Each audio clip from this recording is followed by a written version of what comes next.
Well, comes a time when you have to take a stand for something. You have to make plans, look at the world around you, see what your place in the world is going to be. This is the point the United States finds itself at this point. The Jefferson administration ends and the Madison administration begins. At the run of War of 1812, like the aftermath of it.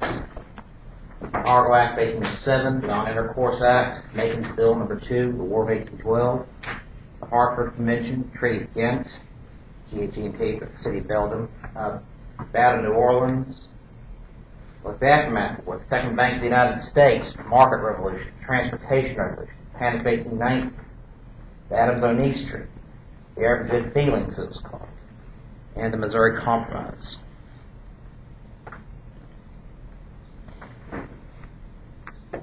Now, the bulk of our discussion today are going to be looking at the run-up to the War of 1812, the war itself, and the aftermath. What happens because of it? The War of 1812, which is the grand scheme of American history, a little more kind of a blip on the radar, ends up having some pretty far-reaching consequences. The war is nearly a disaster for the United States, but a lot of things do end up occurring because of it.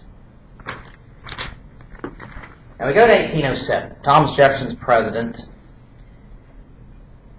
England and France are at war with each other. Napoleon, who's controlled France, has effectively taken over most of the European continent.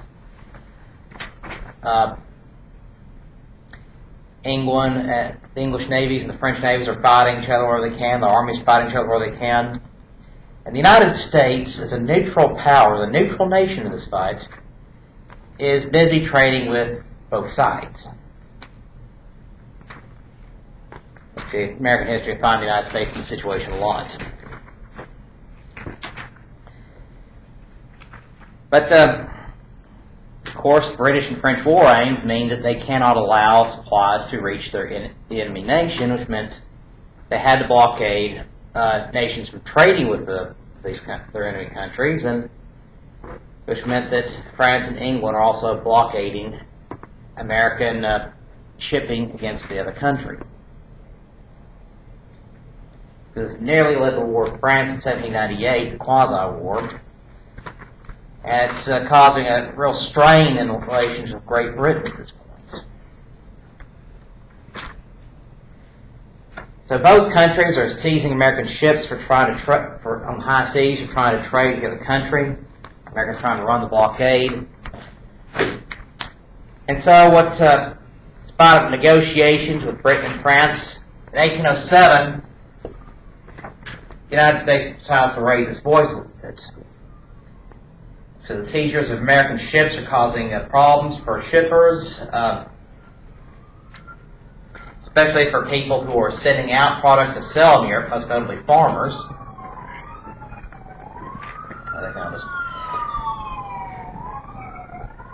And essentially, the United States, still as a very weak power, is being ignored by Britain and France. So, in 1807, the U.S. decides to try to flex a little bit of its economic muscle and unveils the Embargo Act of 1807, commonly called the Embargo.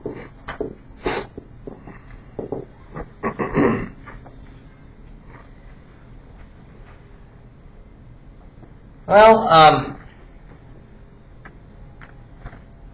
this was basically an attempt by the United States to force Britain and France to acknowledge American concerns by basically cutting itself out of foreign trade. This is a big exporter of agricultural products, and the United States decided, we're not going to trade with anybody until England and France address our concerns, until they lift their bans on American trade.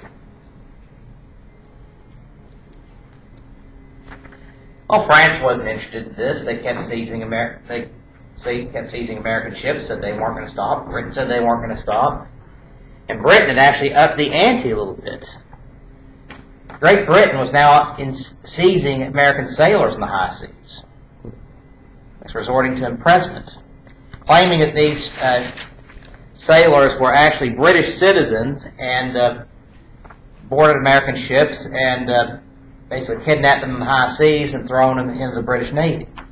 Wasn't it also they that quoted, once an Englishman, always an Englishman? Actually, there were phrases to that effect at this point. The story goes a little bit deeper. So there were some of these sailors had been Englishmen and were now American citizens, but British claiming that these citizenship papers were faked, could be gotten anywhere. But they also said some of these sailors had deserted the British Navy. Now, there's one way to tell this time period a man had been in the British Navy a significant amount of time. How could you tell that?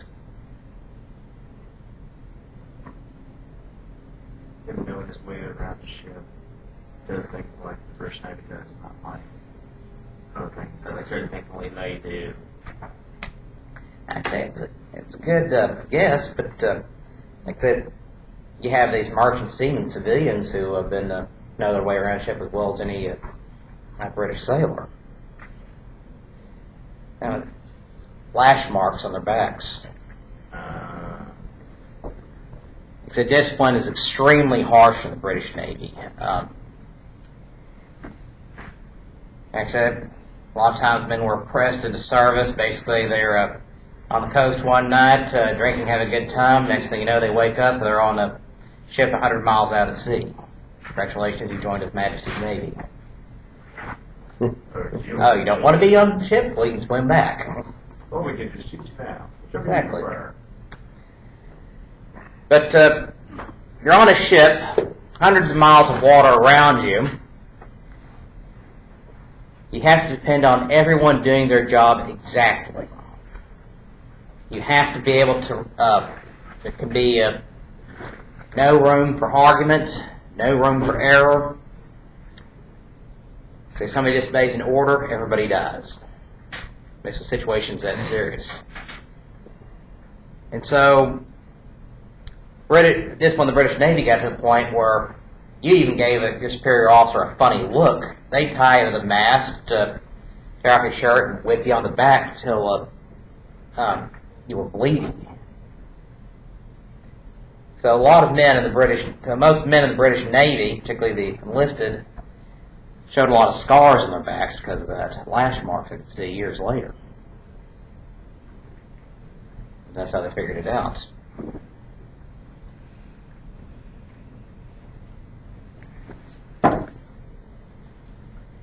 Situation got worse in summer of 1807. Summer 1807, a British ship, the HMS Leopard,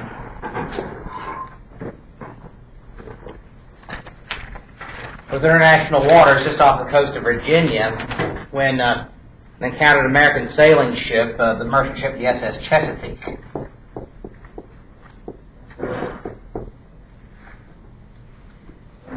Leopard had ordered the Chesapeake to halt and to prepare to be searched.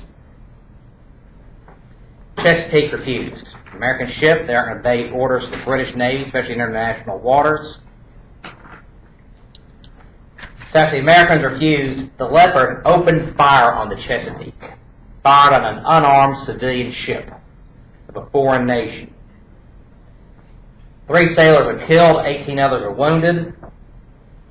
The Americans struck their colors as lowered their flags, assembled to, they were surrendering. The British boarded. They seized 4 sailors, one of whom was later hanged for desertion from the British Navy. Chesapeake went back into Norfolk, Virginia. Americans are enraged by the incident. Many are calling for war at this point. That's what happened with the Chesapeake. Now, the embargo was an attempt at what Jefferson called peaceable coercion.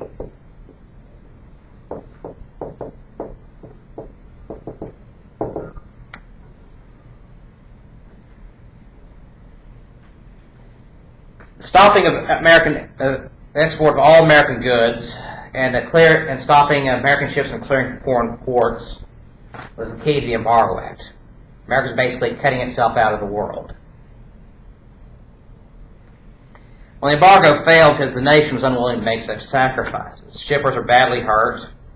Illegal trade across the Canadian border flourished. And many got around this ban on ships cleared from foreign ports by claiming they were sailing on coastal waters. They just said they're going to Boston, they're just sailing down to Savannah, but didn't say they're stopping in England first.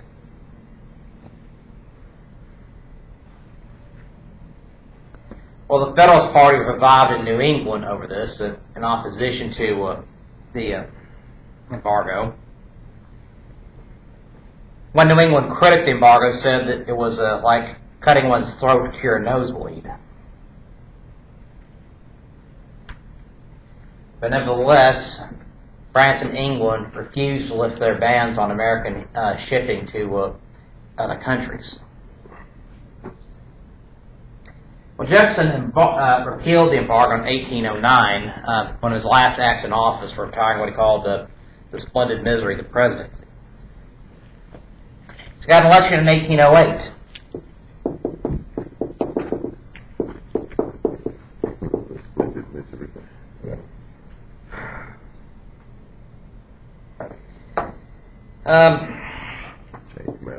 James Madison up for the Jeffersonians. Jefferson's second vice president, George Clinton, is nominated again for vice president. Just only a handful of men ever served for vice president or two different presidents. And the Federalists revived their 1804 ticket. Charles Pinckney for president.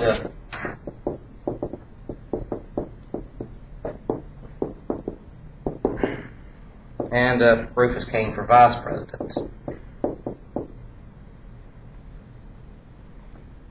Well, in spite of the embargo and its unpopularity, Jeffersonians won easily by a vote of 122 to 47. Still a fairly wide margin, but not nearly as wide as happened in 1804. Federalists taking up several states in New England.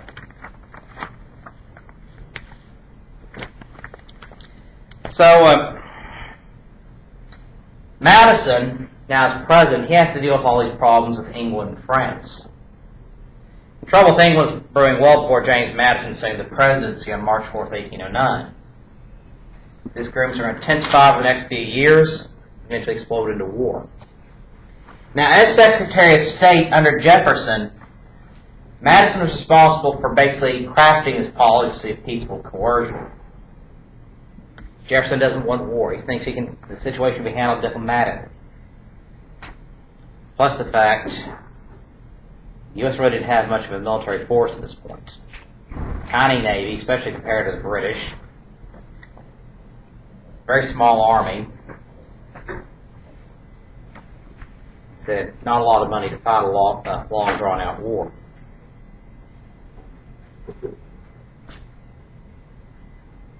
Britain and France still blocked trade, American trade against the other nation. American ships are still being seized for challenging blockades. So, his first year in office, Madison tried a different tactic. He calls it the Non-Intercourse Act.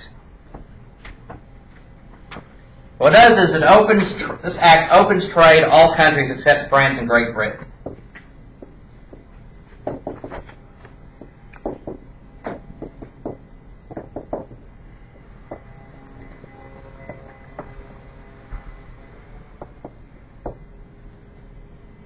Except for France and the UK. Presidents authorized to open trade with either country if they repeal their restrictions on American trade.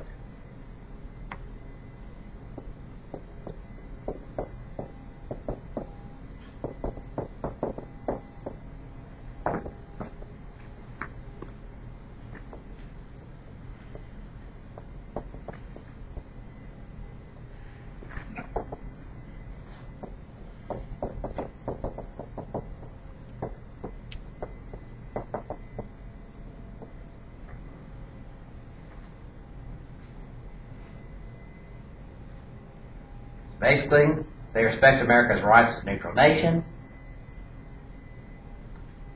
and trade will resume. Well, the problem was the British ambassador went up to President Madison and assured him that England is going to repeal its orders in council, that is, its restrictions on American trade in 1809.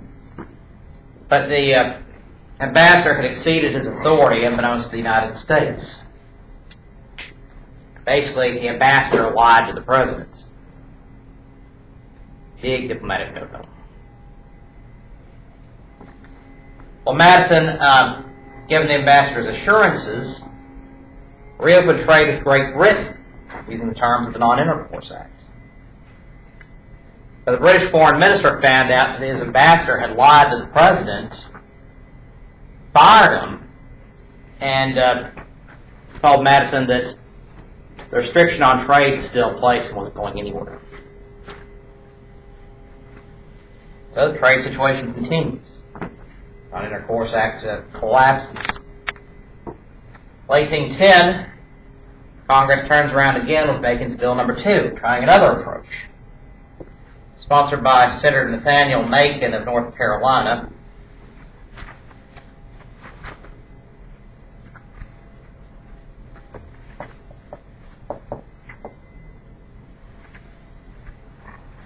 Basically, this act would restore trade with France and Great Britain, but if either withdrew its restrictions on trade with the U.S. would reimpose non-intercourse and stop trade with the other.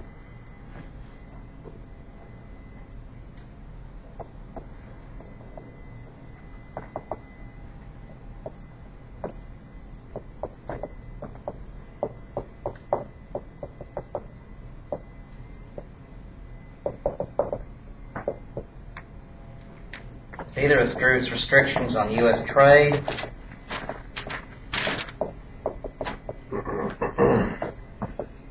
U.S. would stop trading with the other country,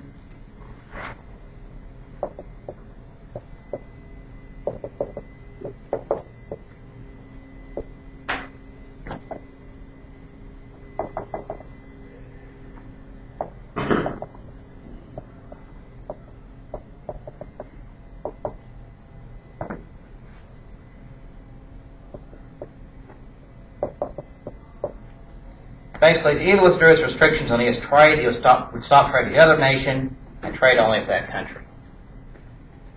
It supposed England withdrew its orders in council, the U.S. would stop trade with, then stop trade with France and trade only with England, given the choice between the two. Essentially, what they're trying to say with Macon's Bill No. 2 is, if you respect our rights as a neutral nation, we'll respect your rights as a nation at war, and trade only with you. That's what it comes down to, is the U.S. has neutral rights. The U.S. doesn't want to be pushed around by either country. The U.S. wants to stay out of this fight. They don't have their ships seized. The U.S. has certain interests that are not the same as Britain or France's interests. And once those rights are respected.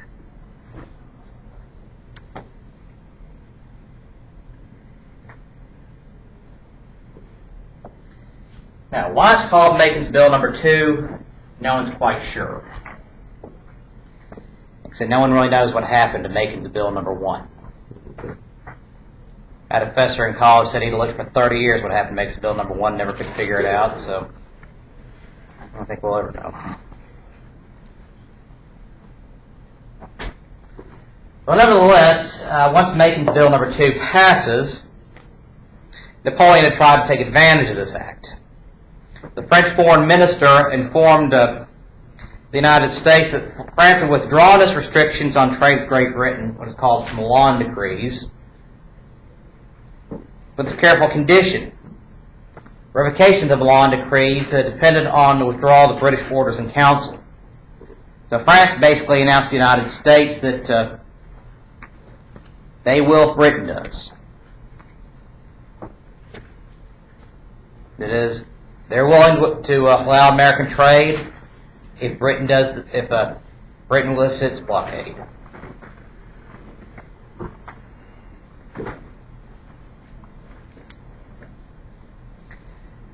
Well, for Madison, this was good enough. He vote Makings Bill number 2. He reopened trade with France and stopped trade with England. But because England refused to give in, England is still trying to seize American ships, and because Britain never proceeded with its repeal, France is still seizing American ships trying to trade with England. So both countries are still seizing American ships. The situation is still the same.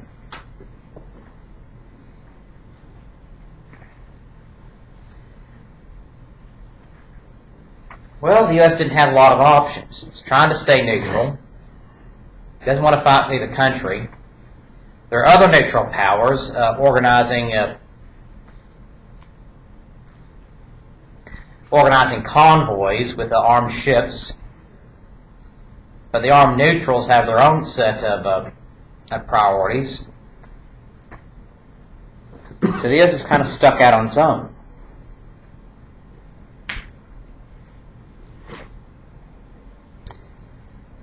So Madison, frustrated with Britain's refusal to respect the rights of neutral powers in time of war, decided by 1812 enough was enough. He asked Congress to declare war on Great Britain on June 1st, 1812. Congress agreed by mid-June, and the U.S. was at war. But the U.S. and England are far removed from one another, don't realize what's going on in the other countries. It takes 2 weeks for news to travel across the Atlantic, and 2 weeks for a reply to come back. So what happened was, the war and these embargoes causing a real problem for the British economy. And on June 6, 1812, the British orders in council were repealed. So Britain actually had lifted its blockade, but the U.S. already declared war on it.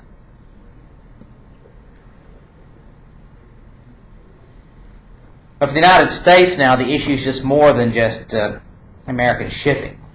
It's the impressment of American sailors in the high seas. And the Americans are also accusing the British of inciting tribes in the Northwest to attack American settlements. Particularly, there was a new tribal leader emerging in the West named Tecumseh.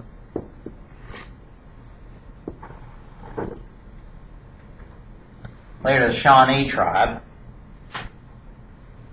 And Tecumseh was attempting to unite all the disparate tribes of the Northwest Territories. So the disunity has cost them all to try to forge a new alliance among the different tribes.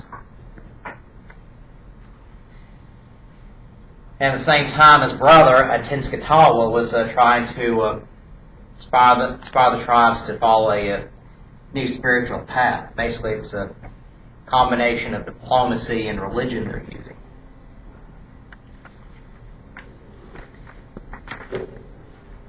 Well, the U.S. has been fighting at Tecumseh since 1811.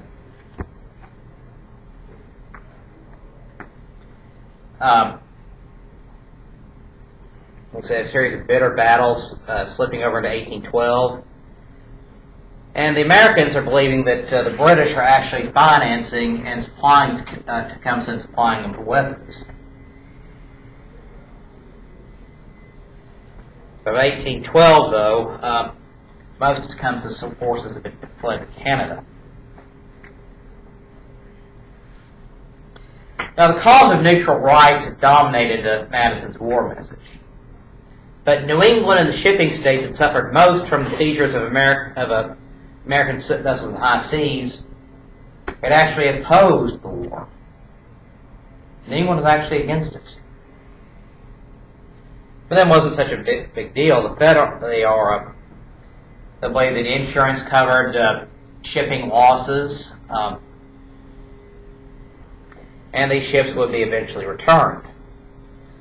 But the Federalists are basically, they're attacking Madison just to attack it. The Federalists had already always leaned towards the British, and they're not backing down now, even though the British had attacked an American ship on the high seas, they'd seized American vessels, and they're kidnapping American citizens.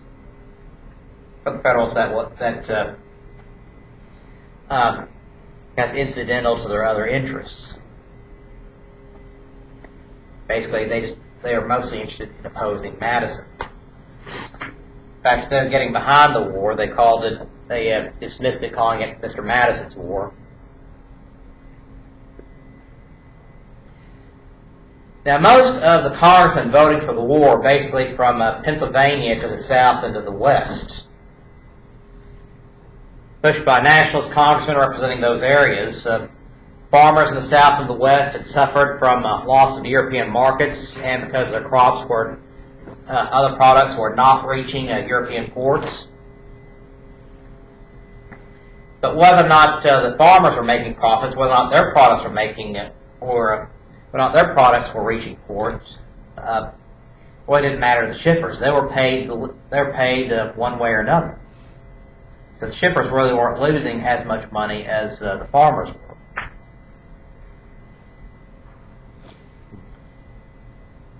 So these new nationalist congressmen, called the War Hawks,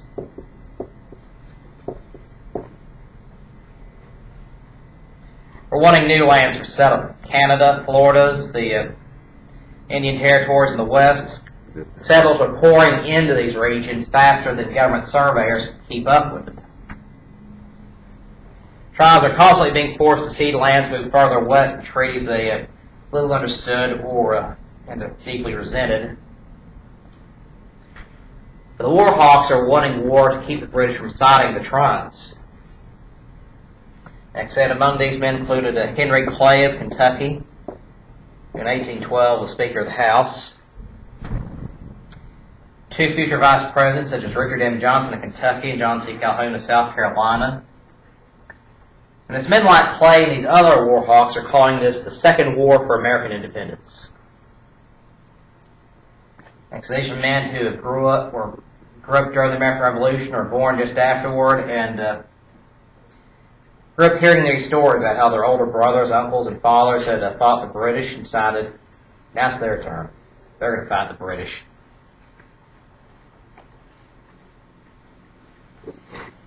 Well, the U.S. didn't have a lot going for it when the war started. In fact, the few ships actually able to engage the British in combat was the USS Constitution.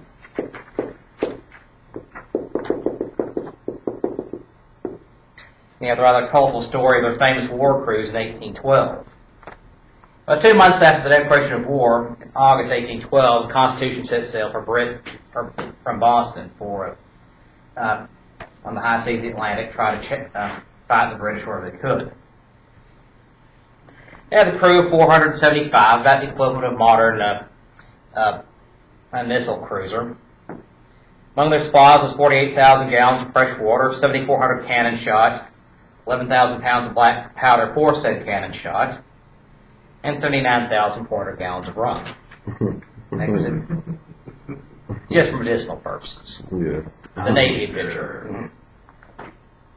Like I say, you're not going to drink water in those days. Well, they arrived in Jamaica on October 6th. They were just on 826 pounds of flour and 69,300 gallons of rum. We got a lot of men that are very thirsty. I stopped at British Jamaica for this. At the Azores, which was a Portuguese islands in the eastern Atlantic, they took on 550 tons of beef and 64,000 gallons of Portuguese wine. November 13th, 1812, they set sail for England. On the way, they defeated 5 British men-of-war ships, basically 5 top-of-the-line British battleships, and sank 12 British merchant ships. Well, they tried to salvage their supplies from these merchant ships, but it's only salvaged the rum. True story. January 27th, 1813. The powder and shot exhausted, made a raid on the Firth of Clyde, this little tiny little inlet in Scotland. Like I said, the Firth of Clyde didn't have much of strategic value. The landing party captured, among other things, a whiskey distillery, transferred 40,000 gallons of scotch aboard, and headed for home.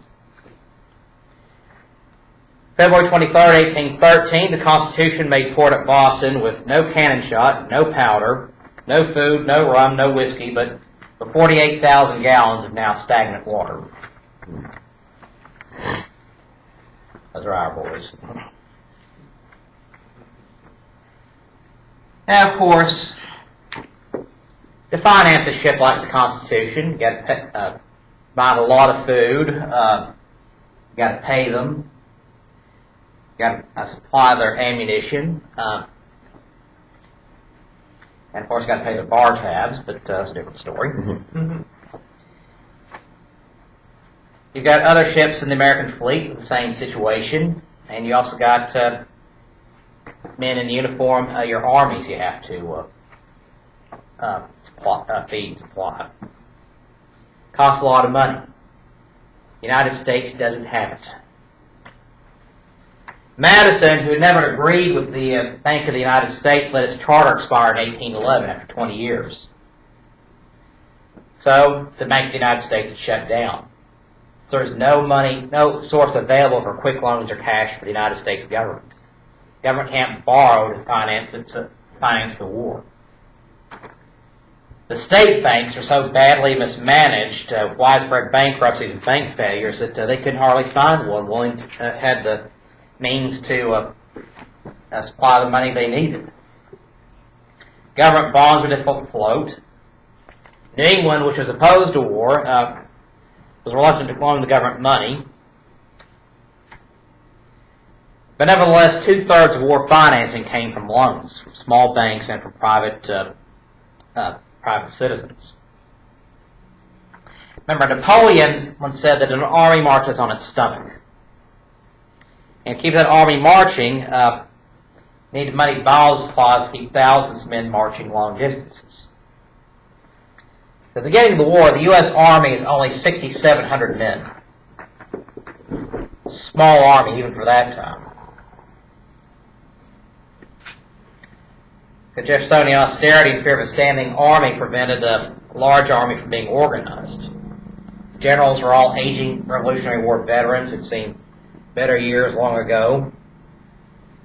The U.S. Navy, 16 ships.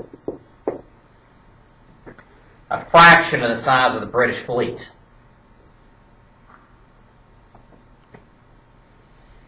Well, within a year, the British blockaded the coast using their larger naval forces to block American ports, so the American fleet is effectively bottled up. They can't get at the British. But they blockaded everything except for New England, where they hoped to create an anti-war sentiment, basically a divide and conquer type of approach. Basically by limiting the effects of the war to the middle and southern states, New England not being as badly affected, basically trying to advance the anti-war agenda. So the only place the U.S. could effectively strike at British territory was British Canada.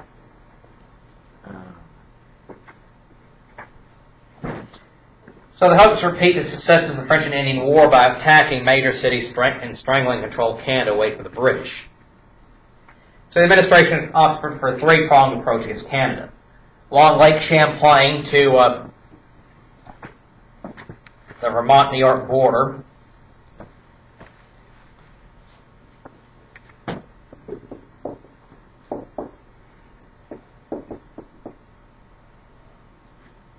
as moving up towards Montreal, along the Niagara River into southern Ontario, and from Detroit into what's called that time Upper Canada, which is basically southern Ontario today. It's built up by General William Hull.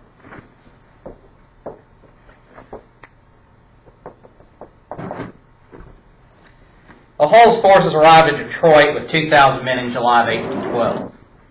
Hull was, like Revolutionary War veterans, he's sick, he's senile, he is basically completely unfit for duty by any measure. Well, in the meantime, the British commander, remember, Detroit is just separated from Canada by a narrow river, the Windsor River, between Lake Superior and Lake Huron and Lake Erie. people today in the Detroit area, they travel back and forth from Canada back to the United States all the time.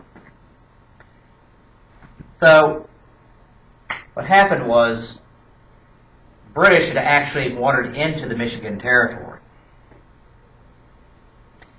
And the British commanders parading the redcoats near the fort, playing on Hull's fears, and making his forces look stronger than what they actually were. Basically, the British commander is playing mind games with a senile old man. Yeah. Man who wasn't playing at the full deck. Who said he ever had it in the first place? I'll say he actually did have one, but gone by this point. And really should have been in that position. So, the British commander also announced that his Native American allies, thousands strong, are massing for an attack. Saying the Americans need to surrender, otherwise they'll be wiped out. It's got all these redcoats parading in front of them. They can't quite tell how many there are. The British commander taunting them, teasing them, telling them that they also got these Native American allies coming after them. Well, Hull feared a massacre and soon surrendered Detroit without a shot being fired. So the British end up taking eastern Michigan without firing a shot.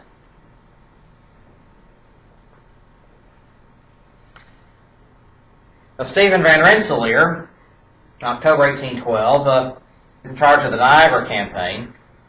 His 600 troops crossed the Niagara River from the Buffalo, was now Buffalo area, into southern Ontario, and poised for victory until the New York State Militia informed Van Rensselaer that they were refusing to cross the border. That is, the terms of their service in the New York State Militia did not compel them to leave the United States. So, the state militia basically watched on the American side of the Niagara River while Van Rensselaer's troops are cut to shreds and barely escaped their lives. General Henry Dearborn, marching up Lake Champlain up to the Canadian border, faced the same thing. New York State Militia again informs them they aren't leaving the United States. Dearborn, realizing he's not going to be able to proceed without these troops, turns around and heads back to New York. So the War of 1812 is not going very well. And this is an election year.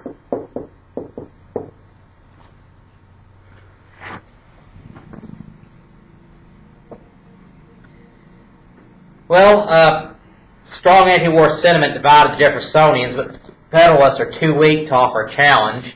The Pinckney King ticket isn't going anywhere, and the Federalists aren't nominating them again. So again, you've got Madison, the Jeffersonian Republicans, and a faction of anti-war Republicans nominated DeWitt Clinton, in relation to George Clinton, to face Madison. Clinton's endorsed by the Federalists.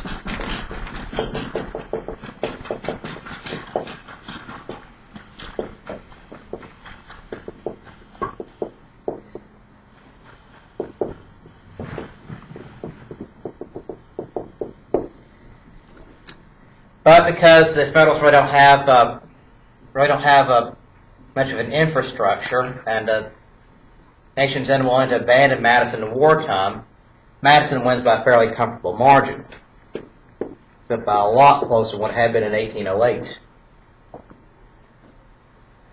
Clinton won easily in New England.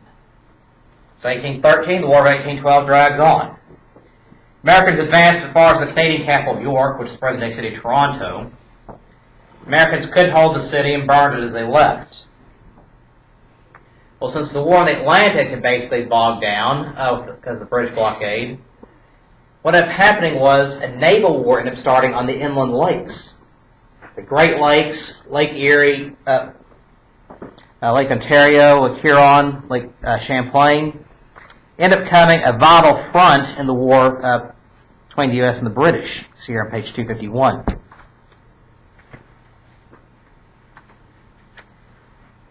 Now, as so the St. Lawrence River Valley and the Great Lakes is an effective natural border between Canada and the United States. So what ended up happening is Americans and the British start building up their own little small fleets of small ships to try to prevent the other side from attacking. Madison pressed for American control of the inland waters, and at Presque Isle, Pennsylvania, city of Erie, Pennsylvania,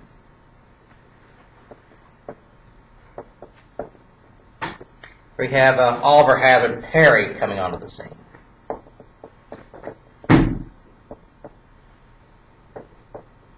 Perry's 28 years old, already a 14-year veteran of the Navy, Commodore. Constructed a fleet from lumber in the area. September 1813, he's ready to shove out to Pennsylvania. It's right there in Lake Erie. And encounters the British at the Battle of, can be called Put-in Bay. It's just off the coast of Ohio on the shores of Lake Erie.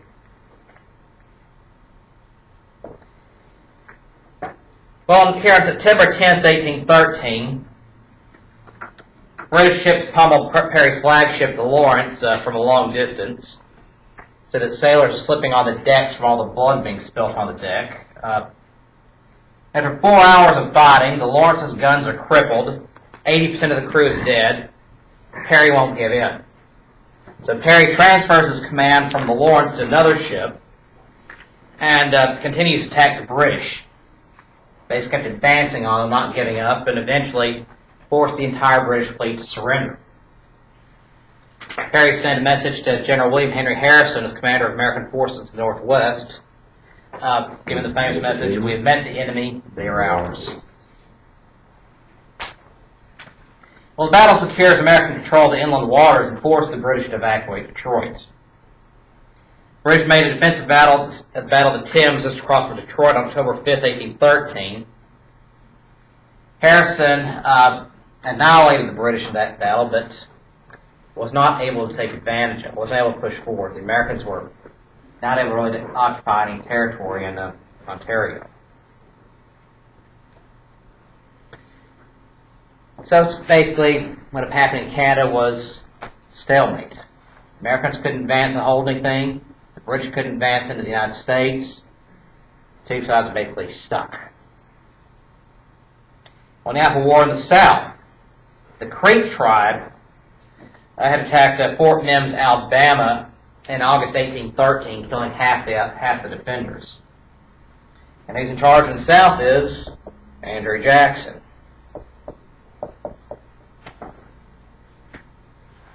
Major General of the Tennessee Militia, which makes him the senior most officer in the area.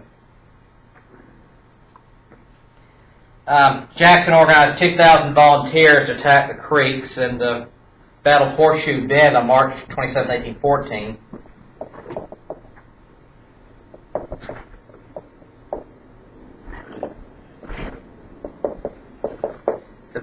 Jackson annihilated what was left of the power of the Creek tribe. Including a Texan state? What's that? The Shawnee leader? Including? No, he was up here in the north.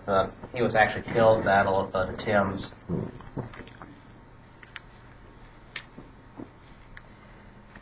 But, the Creeks and the Shawnees are fighting in different parts of the country.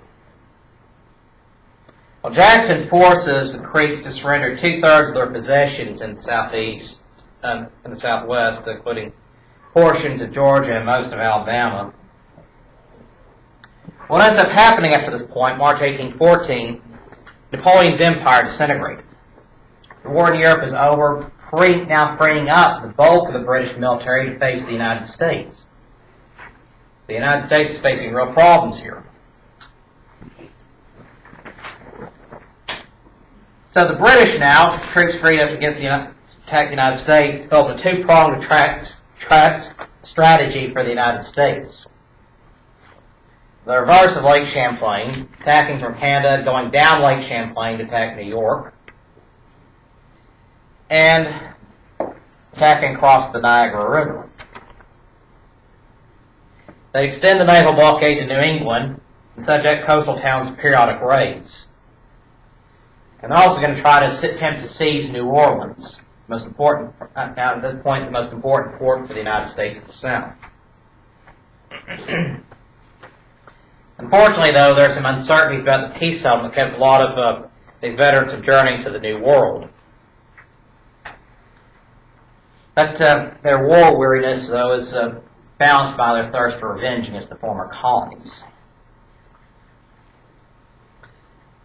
Well, the step down Lake Champlain didn't work very well. General George Prevost, as Governor General of Canada, sent out Lake Champlain with 15,000 troops and encounters an American flotilla commanded by Commodore Thomas MacDonough, which destroyed the British flotilla in Lake Champlain on September 11, 1814. Essentially, without these naval forces to protect the army, Prevost turns back and heads back to Canada.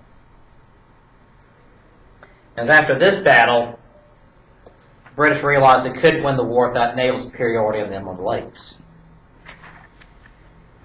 The British units, though, were advancing along the coast. Portions of Maine were taking in coastal raids, with the American citizens forced to swear their loyalty to England. But the Federalist governor of Massachusetts refuses to send any support to Maine, which is a part of Massachusetts, fearing it would only inflame the British.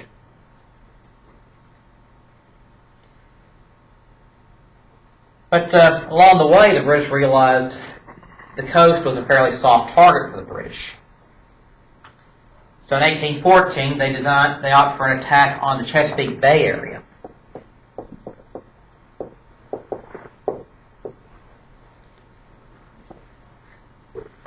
You have Baltimore, the fourth largest city in the United States, with Washington, the capital, nearby. Bulk of American forces are facing Canada. So in June of 1814, British forces landed in Maryland unopposed. They headed to Washington, 40 miles away. The Americans had a force of only about 7,000 to defend the capital, mostly militia. These forces were badly defeated at the Battle of Bladensburg, Maryland, shortly afterward. So on August 24, 1814, the British marched unopposed into the nation's capital. Madison had been forced to flee to Virginia with other refugees.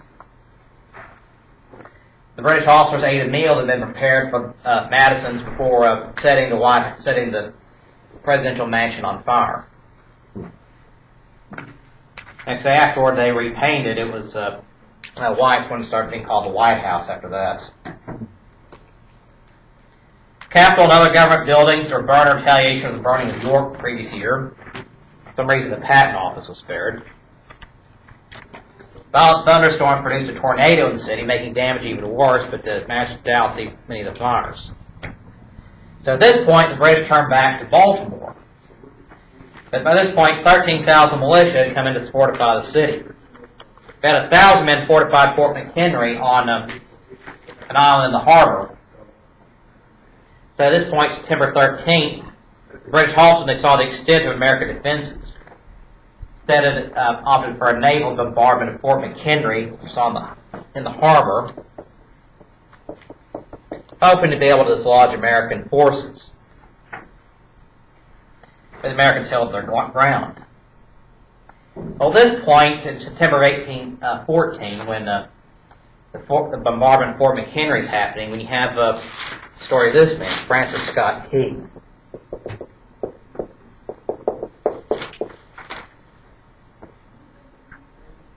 Key was a lawyer from Washington, D.C., and he's on a British ship trying to secure the release of an American prisoner. And such a personal diplomacy was not unusual, trying to seek the release of just one or two prisoners. Yeah, you have a question? Yes. I believe I read that name in the chapter. Was he the author of the national anthem? Yeah, that's the story.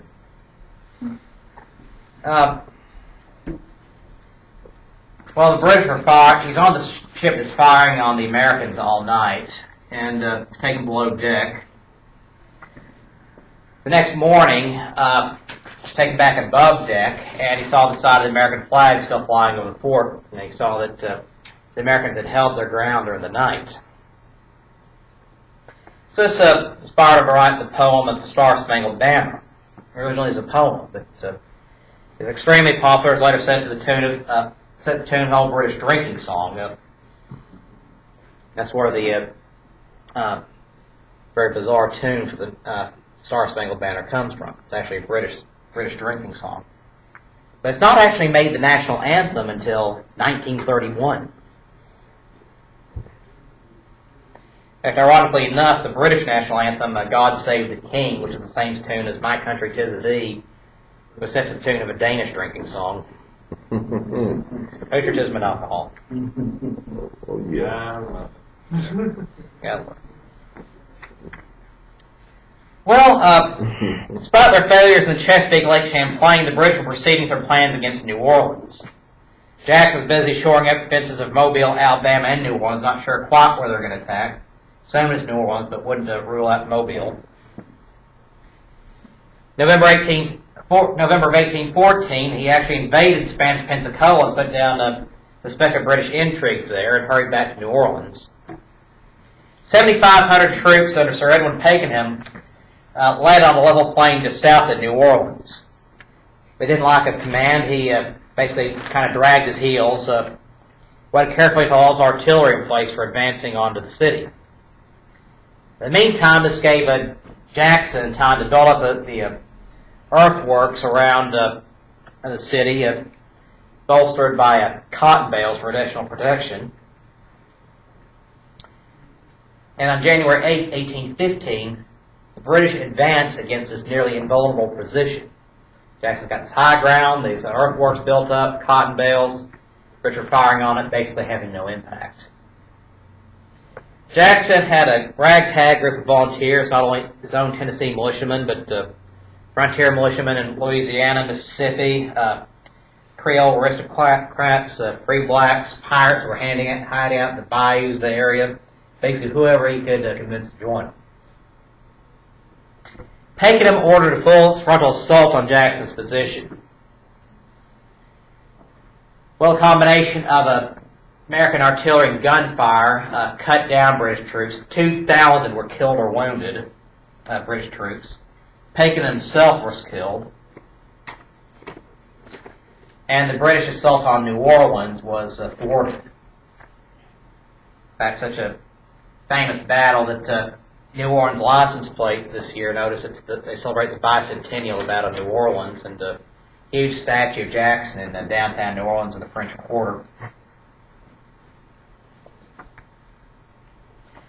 Well, it's a tremendous victory. It sent the spirits of the American people soaring, but the problem was, by the time this battle happened, the war was already over. See, peace efforts have been underway since 1812. The British repealed the Orders in Council and expected an armistice, but Secretary of State James Monroe demanded they stop harassment of sailors as well. The British refused, and negotiations dragged on for years.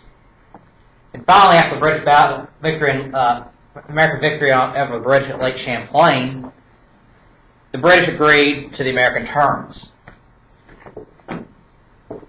called status quo ante bellum. So from Latin, meaning same situation before the war. It is how to gain anything, it is how to lose it. The treaty is signed on Christmas Eve, 1814. The thing is, though, the treaty was not ratified by the time the Battle of New Orleans erupted. British victory could still have left the British in control of New Orleans and forced greater concessions from the United States. Well, the treaty, when it got to the Senate, was ratified unanimously, but in the meantime, the Federalists had shot themselves in the foot. Hartford Convention. With peace negotiations dragging on in Belgium, New England delegates expressed their dissatisfaction with the war. Federalists in the Massachusetts legislature had voted for convention on October 5, 1814, convening to discuss the possibility of an independent course by New England. Actually, had some New England shippers still trading with England during the war, and they're now threatening secession from the United States. Basically, they see all this growth in the South and the West, and they're convinced that it's costing New England its political power, influence, and viability. So the Hartford Convention met on December 15, 1814, with delegates chosen by legislatures of Massachusetts, Rhode Island, Connecticut, Vermont, New Hampshire, 22 delegates in all. They ended up proposing 7 constitutional amendments to counter the growing influence of the Jeffersonians in the South and the West. Among these included abolishing the 3/5 compromise, which they felt gave the South an unnatural advantage in apportionment. 2/3 vote by Congress to declare war, admit new states, and limiting presidents to only 1 term in office. Another constitutional amendment limiting embargoes to no more than 60 days, excluding the foreign-born from federal offices, and prohibiting presidents from one state to succeeding another. Because see, all the Federalists saw at this point is you have 4 presidents at this point. 3 of them from Virginia, all 3 of them serving 2 terms in office. The next man in line to be president, James Monroe, is also from Virginia. The only president never to be from Virginia at this point was John Adams of Massachusetts, having served just 1 term. Well, the call for a later convention of Boston, which created the threat of secession, the demands were not met. And they had sent a delegation of the convention to Washington to present their demands, but by the time they got there, they saw the city celebrating the Treaty of Ghent and victory at New Orleans. They're looking like a bunch of fools. So as a result of the Hartford Convention, the Federalist Party stamped with the stigma of disloyalty. And they gradually, eventually, collapsed completely. Now, despite the near disaster of the war, America showed its willing to stand up for itself, flex its national strength, and prove the United States was here to stay. You have a surge of patriotism and new national heroes emerging from the war. At the election of 1816, Madison quietly retiring to Virginia. You've got James Monroe, Secretary of State, up the Jeffersonians. Daniel D. Tompkins would be his vice president. A very promising politician, but he's dogged by scandal and political attacks afterward. And Rufus King, the old vice presidential running mate for the Federalists, is a captain run for the Federalists. Monroe annihilated in the election by a vote of 183 to 34. The Federalist Party would never nominate another presidential nominee. So the Federalist Party is effectively dead, and a new era called the era of good feelings begins. Basically a period of one-party rule in the United States. Now, there are going to be problems in the Monroe administration, but it's going to be a relative absence of partisanship. A lot of people are hoping that partisan political attacks are going to be over at this point. This might be the end of political parties once and for all. So the nation grew in its prosperity in the years afterwards, faced very few foreign threats, still expanded. But a lot of changes are going to start happening here at the end of the war and in the 1820s. In primarily new age of economic nationalism, Madison Monroe recognizing the need to have a stronger infrastructure, a national bank, the importance of the United States, both the federal government and the states, investing in roads and canals and infrastructure to make sure the United States would never be dependent on any other nation for its defense and never be at the risk of falling to another country. We'll talk about that more next time. Chapters 10 and 11 of the book. We'll talk to y'all more next time.